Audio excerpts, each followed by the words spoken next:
You, John Fitzgerald Kennedy, do solemnly swear I, John Fitzgerald Kennedy, do solemnly swear that you will faithfully execute the office of President of the United States that I will faithfully execute the office of President of the United States and will, to the best of your ability, and will, to the best of my ability, preserve, protect, and defend the Constitution of the United States. preserve, protect, and defend the Constitution of the United States. So help you God. So help me God.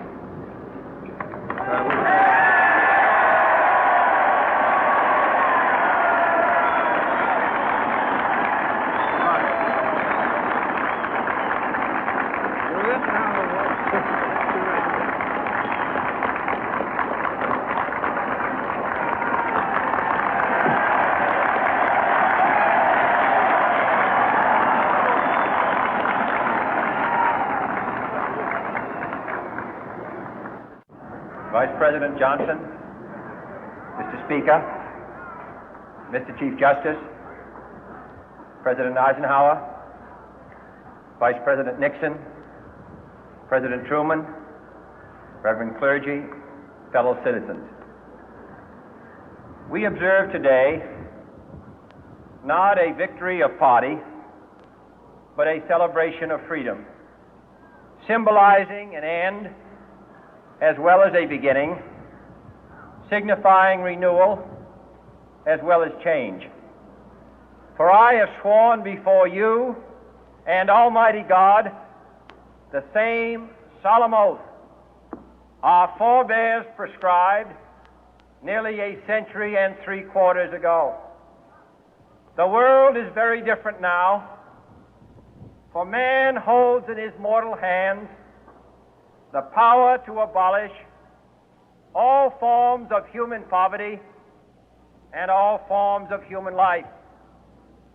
And yet the same revolutionary beliefs for which our forebears fought are still at issue around the globe. The belief that the rights of man come not from the generosity of the state, but from the hand of God. We dare not forget today that we are the heirs of that first revolution.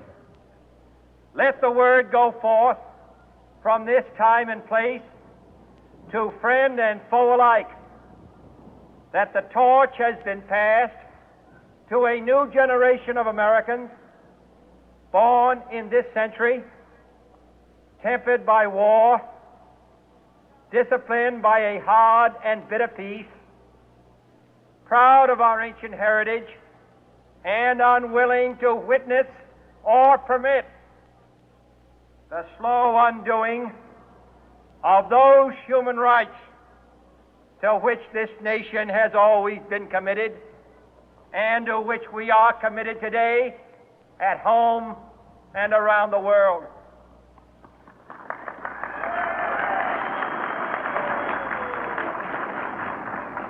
Let every nation know, whether it wishes us well or ill, that we shall pay any price, bear any burden, meet any hardship, support any friend, oppose any foe to assure the survival and the success of liberty.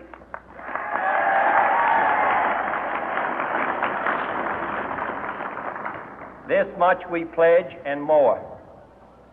To those old allies whose cultural and spiritual origins we share, we pledge the loyalty of faithful friends. United, there is little we cannot do in a host of cooperative ventures. Divided, there is little we can do, for we dare not meet a powerful challenge at odds and split asunder.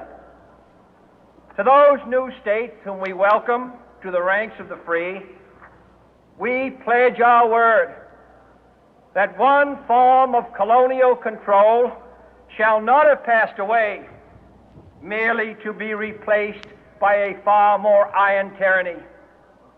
We shall not always expect to find them supporting our view, but we shall always hope to find them strongly supporting their own freedom, and to remember that in the past, those who foolishly sought power by riding the back of the tiger ended up inside.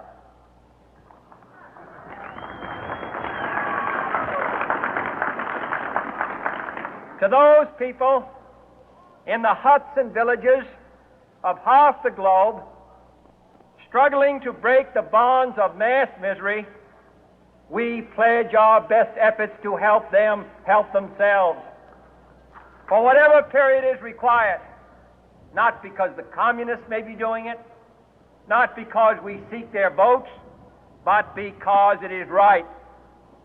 If a free society cannot help the many who are poor, it cannot save the few who are rich.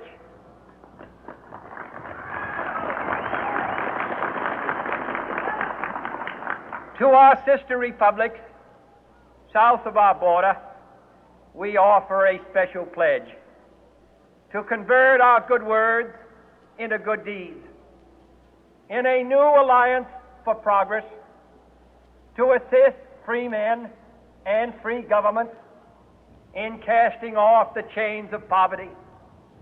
But this peaceful revolution of hope cannot become the prey of hostile powers.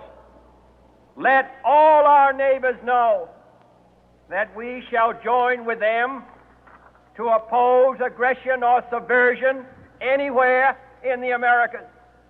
And let every other power know that this hemisphere intends to remain the master of its own house.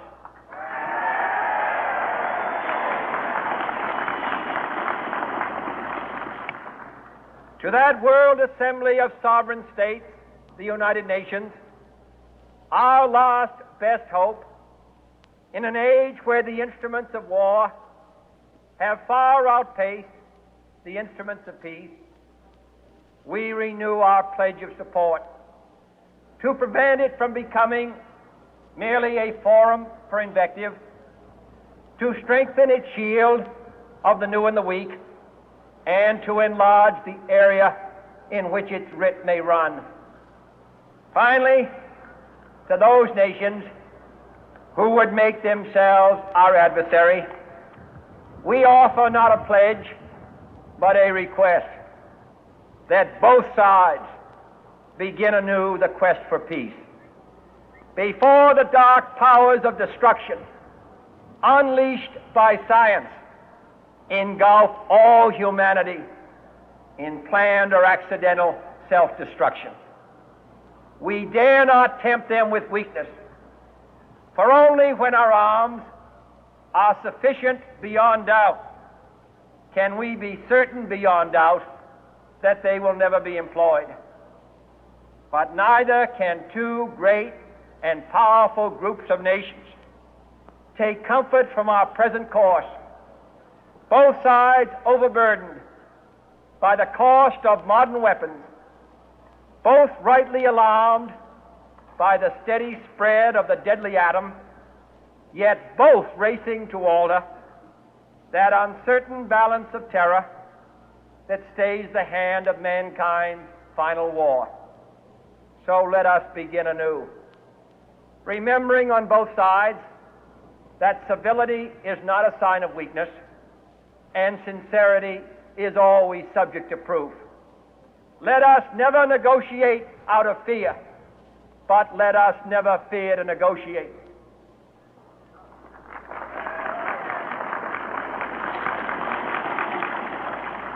Let both sides explore what problems unite us, instead of belaboring those problems which divide us.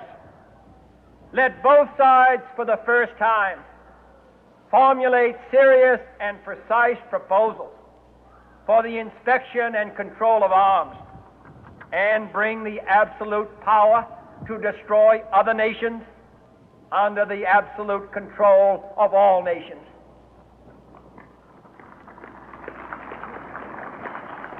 Let both sides seek to invoke the wonders of science instead of its terrors. Together, let us explore the stars, conquer the deserts, eradicate disease, tap the ocean depth, and encourage the arts and commerce. Let both sides unite to heed in all corners of the earth the command of Isaiah to undo the heavy burden and let the oppressed go free. And if a beachhead of cooperation may push back the jungle of suspicion, let both sides join in creating a new endeavor, not a new balance of power, but a new world of law, where the strong are just and the weak secure and the peace preserved.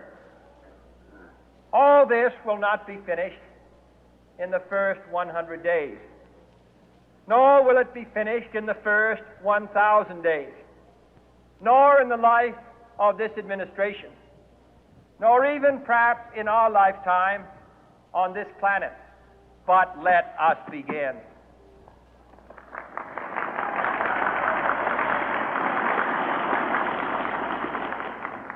In your hands, my fellow citizens, more than mine, will rest the final success.